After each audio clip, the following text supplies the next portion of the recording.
Hey, Scarefest fans, this is Joe Lewis of Bonehead Weekly. I know I was supposed to do this review a few weeks ago, but other movies came up, but I'm glad I waited. What we're going to do is 2023's, yeah, it's right, Winnie the Pooh, Blood and Honey. And I am going to verbatim read the description from IMDb. The days of adventures and merriment have come to an end, as Christopher Robin, now a young man, has left Winnie the Pooh and Piglet to fend for themselves. As time passes, feeling angry and abandoned, the two become feral.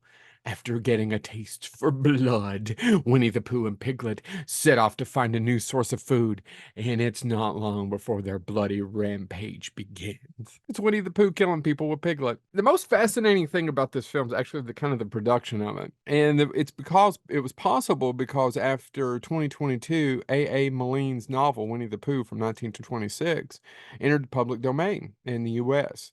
And it's the first appearances of Winnie the Pooh, Piglet, and Christopher Robin, thus lapsing the characters into public domain. The film's characters, however, resemble the Disney don't, however, they could not resemble the Disney versions, right? So they debuted in 66. It's Winnie the Pooh killing people. And with chains and eating them and their blood. And so is it any good?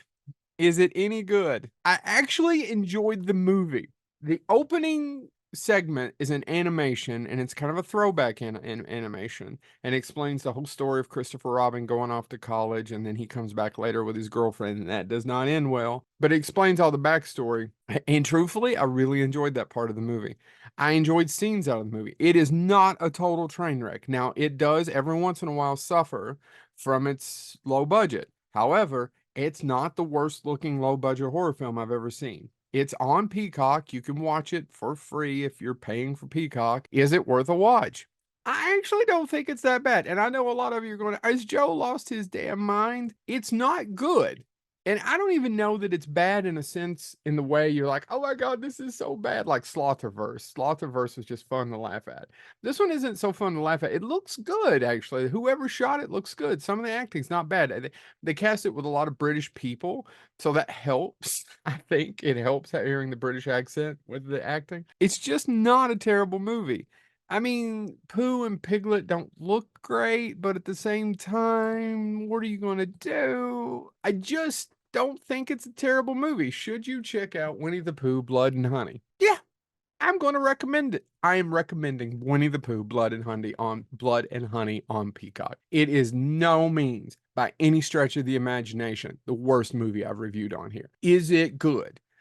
Not really, but there's parts of it that'll just shock you of it's not that bad. It's at least slightly different. Some of the kills are kind of bloody. Some of them don't make a lot of sense, but it is a slasher film with Winnie the Pooh. So what'd you expect?